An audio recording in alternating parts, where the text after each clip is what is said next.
बिस्मिल्लाहिर्रहमानिर्रहीम। आज का जो हमारा टॉपिक है ये है summary of the poem leisure, जो कि बीए की फ़र्स्ट पोएम है।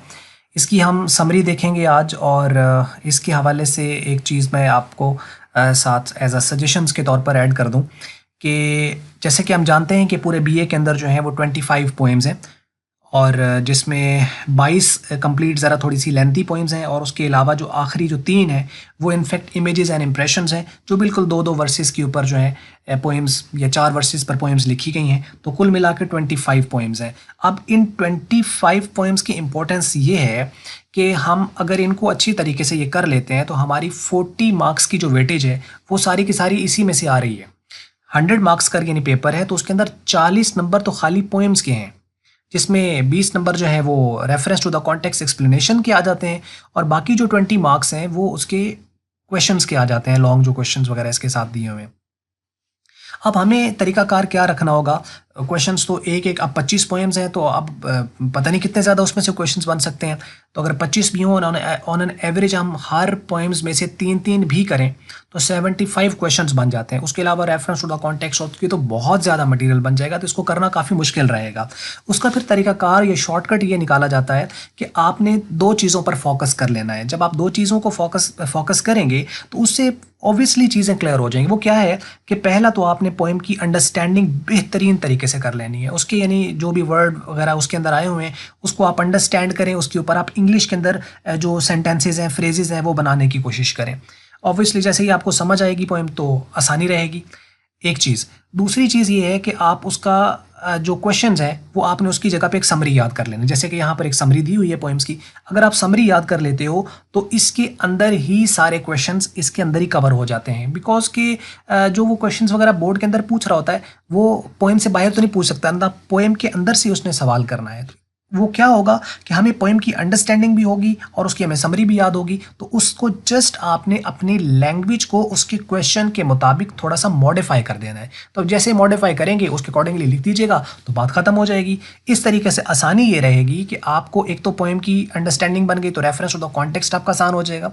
दूसरे आपका ये होगा कि एक क्वेश्चन याद करने से आपको सारे के सारे क्वेश्चन याद हो जाएंगे। तो कुल मिला के हम ये कह सकते हैं कि 25 मैक्सिमम आपको क्वेश्चन याद करने पड़ेंगे, बल्कि इमेजेस एंड इंप्रेशंस जो है उसमें से कम चांसेस हों तो 22 के करीब यानी 20 क्वेश्चंस आप समझ लें ऑन एन एवरेज जो कि इंपॉर्टेंट रहते हैं, तो 20 के करीब आप क्वेश्चंस याद करोगे। तो ये काफ़ी इसको श्रिंक कर देता है इस कोर्स को, और आसानी भी रहती है और मार्क्स भी अच्छे आ जाते हैं। क्योंकि बीए के अंदर इनफैक्ट जो चीज़ चेक करते हैं वो होती है आपकी राइटिंग स्किल्स, उसको देखा जाता है। बाकी ये नहीं होता कि क्वेश्चंस आपने किस तरीके से उसको मॉडिफाई किया या जो भी। तो आपने बस रेलेवेंसी को देखना है कि जो क्वेश्चन आप लिख रहे हो वो रेलेवेंट हो, और उसके अलावा ये है कि आपकी राइटिंग स्किल्स अगर बेहतर हैं तो आप बड़ी आसानी से इस चीज़ को कर सकते हो। तो आइए हम पहला क्वेश्चन स्टार्ट करते हैं, और इसके लास्ट पर मैंने कुछ पॉसिबल क्वेश्चंस भी दे रखे हैं, तो उससे ऑब्वियसली आपको मज़ीद चीज़ों को समझने में आसानी रहेगी, ताकि आपको पता चल जाए कि अच्छा ये क्वेश्चन है तो उसके अंदर ये लिखा जा सकता है। तो आइए सबसे पहले तो हम समरी को अंडरस्टैंड कर लेते हैं। लेजर जो कि विलियम डेविस की पोएम है, और इसके अंदर उसने लेजर यानी कि फुर्सत का वक्त, इस पर उसने फोकस कराने की कोशिश की है। यानी उसने बताया है कि इंसान जो है उसने अपनी ज़िंदगी को बहुत ज़्यादा मसरूफ़ कर लिया है, और अपना ज़्यादा से ज़्यादा जो वक्त है वो अपने काम को, जो कि उसका डेली रूटीन है, उसी में लगा हुआ है। एक इनर्शिया की ज़िंदगी जी रहा है, और उसमें क्या होता है कि दिन रात वो काम काम काम में लगा रहता है, और जो फुर्सत के लम्हात होते हैं, जो लेजर है, उसमें भी उसने अपने काम को फिट किया हुआ है, और वो अपने लेजर का जो टाइम है जिसको उसको अपनी लाइफ को एंजॉय करना चाहिए उसको वो ज़ाया कर देता है। तो इनफैक्ट यहाँ पर उसने थोड़ा सा तंज किया है, एक तरह का प्रोटेस्ट किया है मॉडर्न मैन के ऊपर। तो इस पर पूरी की पूरी ये पोएम है। आइए हम इसको देखते हैं कि क्या बात कर रहा है। वो कहता है, in the poem leisure William Davies presents the picture about the modern man who is leading a very unhappy life। कि यानी जो पोएम लेजर है जिसको विलियम डेविस ने लिखा है, इसके अंदर वो एक ऐसी तस्वीर पेश कर रहा है मॉडर्न मैन के बारे में जो बहुत ही नाखुश ज़िंदगी जी रहा है। He is too much busy in his personal pursuits of life for earning materialistic things. कि वो उसने अपने आप को इतना ज़्यादा मसरूफ़ कर लिया है पर्सनल परसूट्स ऑफ लाइफ, ज़िंदगी के उसके जो ज़ाती मामलात हैं, परसूट्स ज़ाती जो उसके मामलात हैं, और वो ज़ाती मामलात उसके किस चीज़ के साथ एसोसिएटेड है? Earning materialistic things. यानी रुपया पैसा, बस रुपया पैसा, उस चीज़ की कमाने की तरफ उसने अपनी ज़िंदगी को सारा मोड़ रखा है, उसके अंदर वो बहुत मसरूफ़ रहता है।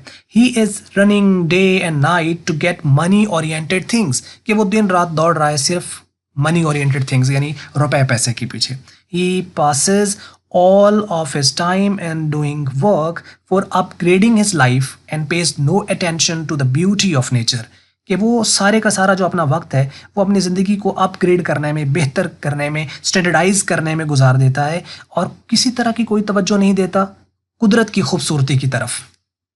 ही लैक्स टाइम, उसके पास वक्त ही नहीं रहता है, and has too many worries in life, और उसके पास ज़िंदगी में बहुत सारी परेशानियां हैं, बहुत सारी स्ट्रेस है, बहुत सारी एनजाइटी है, जिसकी वजह से वो वक्त उसके पास नहीं रहता है।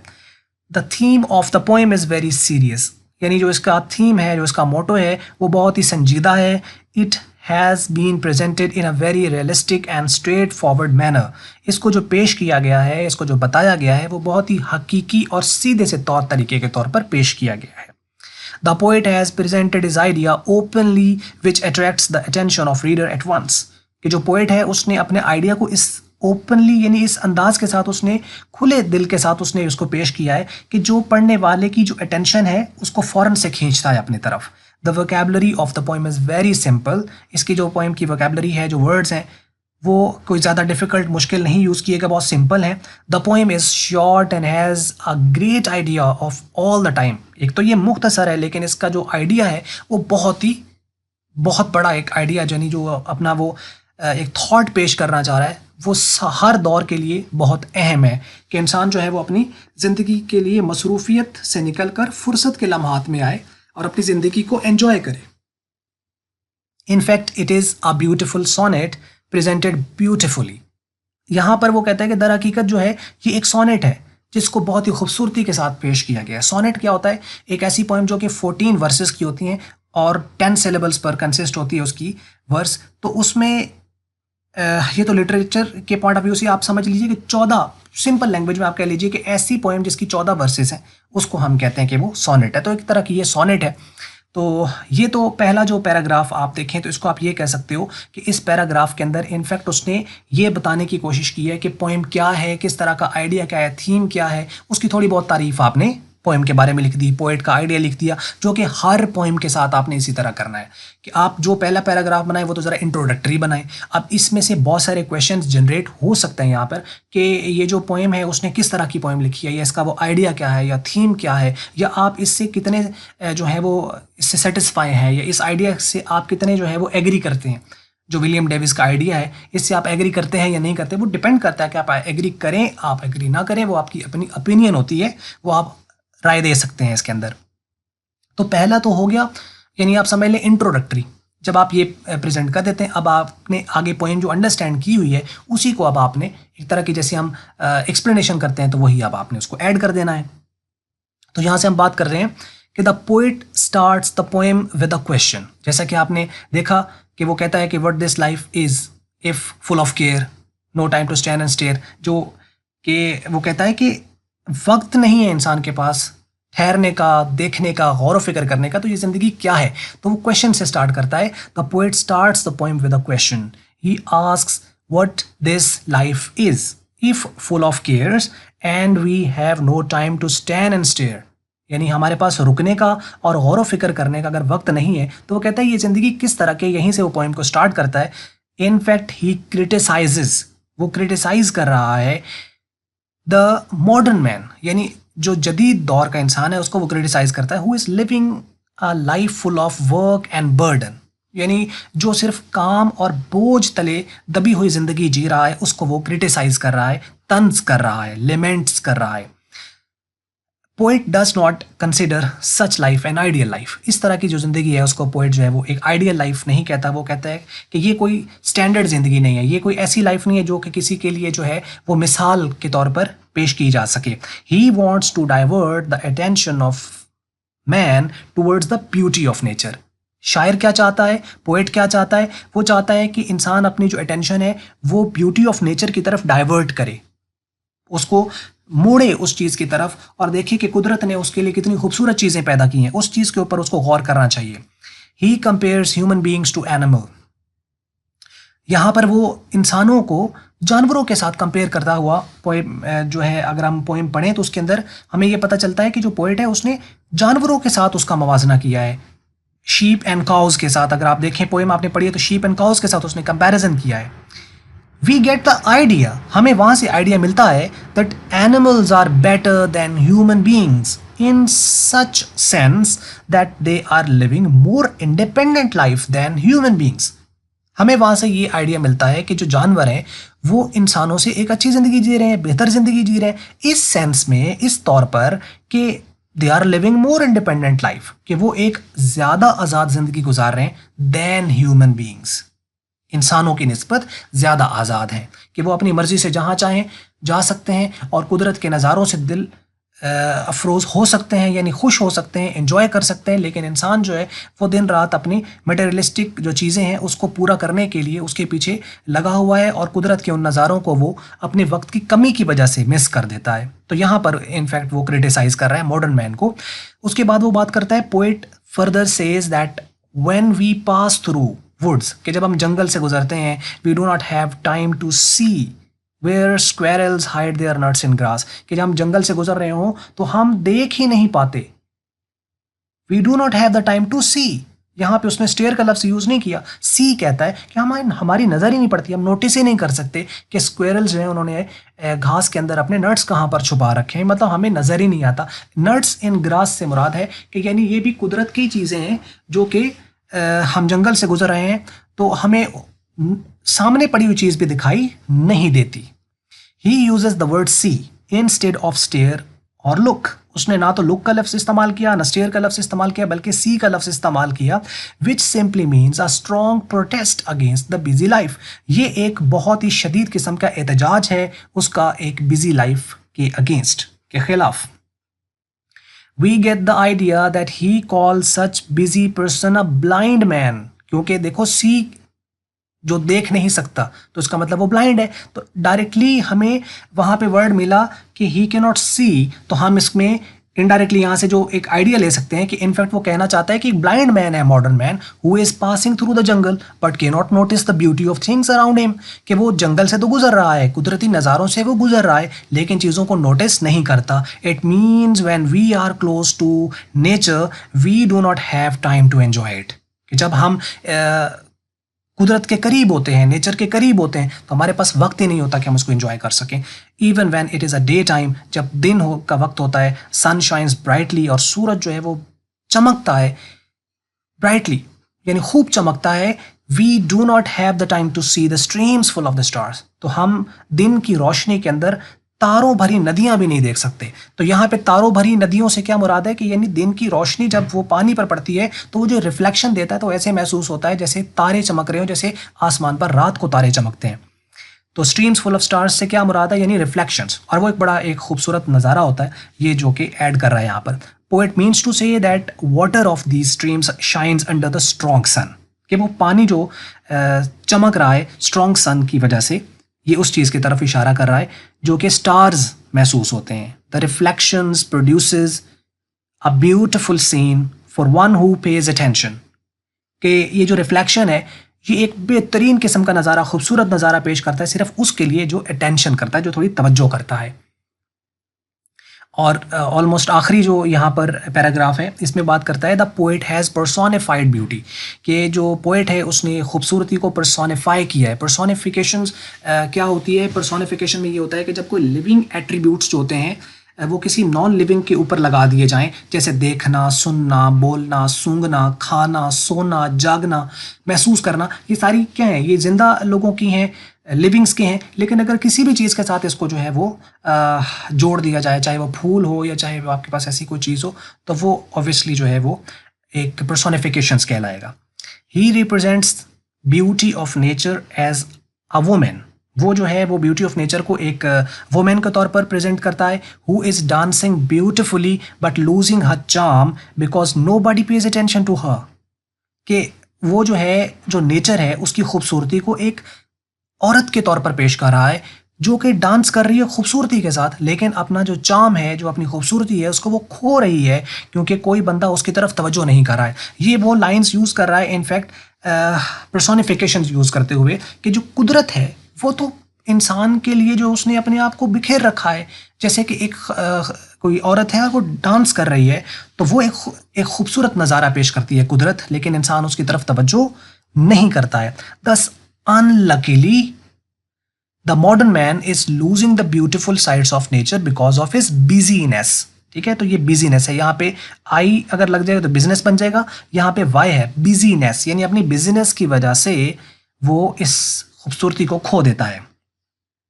He has no time to wait, उसके पास इंतज़ार करने का वक्त ही नहीं है। For the smile that starts from the eyes of the beauty, जो उसकी आंखों से शुरू होती है, and then enriches on her lips, और फिर आंखों से उसके होंठों पर आ जाती है। उसको देखने का या रुकने का उसके पास वक्त नहीं है। The poet has use the word poor in the last lines of the poem, आखिरी जो लाइन्स हैं इसके अंदर उसने पुअर लफ्ज़ इस्तेमाल किया है। He call such life a poor life. He wants to say that we may be materially wealthy but we have become spiritually and mentally poor, कि हम रुपए पैसे के हिसाब से तो अमीर हो सकते हैं, लेकिन वैसे हम रूहानी तौर पर और जहनी तौर पर गरीब हैं। The poet believes that this is not a good life, वो ये यकीन करता है कि ये कोई अच्छी ज़िंदगी जो है वो नहीं है।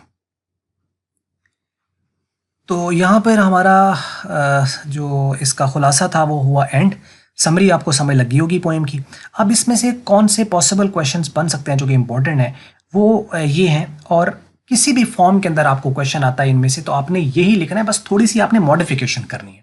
और मॉडिफिकेशन क्या है कि जो वो स्पेसिफिकली क्वेश्चन कर रहा है, फॉर एग्जांपल वो बात कर देता है पर्सोनिफिकेशंस के ऊपर, कि जो पोएट है उसने पर्सोनिफिकेशन यूज़ किया, क्या इसको आप पॉइंट आउट कर सकते हो? तो आप स्टार्ट ही उसी तरह इंट्रोडक्टरी थोड़ा सा पोएम का करके और आगे आप उसको बता दो कि ये obviously the poet has used the personification in the poem. In fact, actually he used the word beauty in personified manner. और वो personification क्या है कि वो नेचर को एक वुमेन के तौर पर रिप्रेजेंट कर रहा है, और that woman in fact is the beauty of the nature who is dancing and dancing in order to attract the attention of the modern man, but the modern man paying no attention to her beauty and no attention to her dance, and that's why she is losing her charm. तो इस तरह करके आप उसको थोड़ा सा modify करोगे, उसको लिखोगे। एक चीज़ का ख्याल रखना है कि जैसा क्वेश्चन आएगा आपकी जो भी लाइन है वो उस क्वेश्चन को सपोर्ट करती हुई आगे गुजरे। यानी आप एक पैराग्राफ लिख रहे हैं तो उसका कंक्लूडिंग जो भी रिमार्क्स हैं वो उसको सपोर्ट करे, फिर अगला पैराग्राफ स्टार्ट हो जाए, फिर अगली जो लाइन है उसको आप ऐड करो, उसको सपोर्ट करे और फिर अगला पैराग्राफ स्टार्ट हो जाए। और ख़ास तौर पर जब आपने उसको एंड करना है तो उसकी जो 4-5 लाइनें होंगी वो उस क्वेश्चन को फुली तौर पर सपोर्ट करते हुए जो उसका क्वेश्चन है उसको आपने एंड कर देना है। तो अगर आपने इस तरीके से कर लिया तो आपने गेम जीत ली, सिंपल। तो इंपॉर्टेंट आपके पास जो पॉसिबल क्वेश्चंस हैं उसमें पहला जिस तरीके से आ सकता है, जैसे कि why does the poet criticise the fast and the busy life of the modern man? He criticises. अगर तो उसको आंसर देखा जाए तो 2 से 3, 4, 5 लाइनों में होगा ज़्यादा से ज़्यादा। तो बाकी फिर क्या लिखें? बाकी यही समरी है। तो आप इसको ऐसे ही कहोगे कि ऑब्वियसली द पोएट क्रिटिसाइज या क्रिटिसाइजेज the busy and the fast life of the modern man because he lacks the time and he pays no attention to the beauty of the nature, and he in fact he should have to pay attention to the beauty of the nature and should invest his time in leisurely manner instead of wasting his time in day-to-day activities which are actually directly or indirectly connected with the material pursuits of his life. तो आपने उसको support करते हुए आगे चलना है। तो यही इसका आंसर होगा, लेकिन आपने उसी समरी को आपने कंप्लीटली थोड़ा सा मॉडिफाई करके आपने लिख देना है। Modern man can not stand and stare discuss, obviously कि वो स्टैंड एंड स्टेयर नहीं करता, वही बात है। What is the main idea explain in the poem leisure? उसका मेन आइडिया क्या है? मेन आइडिया यही है कि modern man can not stand and stare, कि यही उसका मेन थीम है, और इसी के ऊपर आपने ऑब्वियसली समरी जो है उसको प्रेजेंट कर देना है। What are some of the simple delights we miss in our life? हम कौन कौन से सिंपल डिलाइट्स हैं? सेम चीज़ आप उसको कर दोगे। सिंपल डिलाइट्स क्या है कि हमारे पास एक तो वक्त नहीं रहता है, खूबसूरती को जो है वो जो नेचर है उसकी खूबसूरती को हम मिस कर देते हैं, इंसान जानवरों से भी बदतर हो जाता है, वही चीज़ें जो ऊपर उसने बात की है। तो ये है वो सारी चीज़ें। What kind of life the poet has lamented? उसने जो एक्सप्रेशन ऑफ ग्रीफ दिया है या उसने जो तंज की है वो किस तरह की ज़िंदगी के ऊपर की है? तो ऑब्वियसली बिजी लाइफ के ऊपर उसने तंज की है या मॉडर्न लाइफ के ऊपर उसने तंज की है। तो मॉडर्न लाइफ जो है उस पर बात कर दे, मॉडर्न मैन पर बात कर दे, या ऐसी ज़िंदगी जिस पर उसने इन्वेंट किया है, ये वाले इस तरह के क्वेश्चंस आ जाएं तो आपने सेम यही चीज़ कर देनी है। तो उम्मीद है आपको यहाँ तक बात समझ लगी होगी। बाकी क्वेश्चन वगैरह हो तो आप उसको कमेंट्स में लिख सकते हैं। तो उम्मीद है कि ये चीज़ आपके लिए काम करेगी। और बस अगर आपको मल्टीमीडिया की वीडियो अगर आपको अच्छी लगी, इसको आप लाइक कर लें, शेयर कर लें दूसरों के साथ। अगर आपको अच्छी नहीं लगी, इसको आप कर दें डिसलाइक। और वीडियो देखने का शुक्रिया।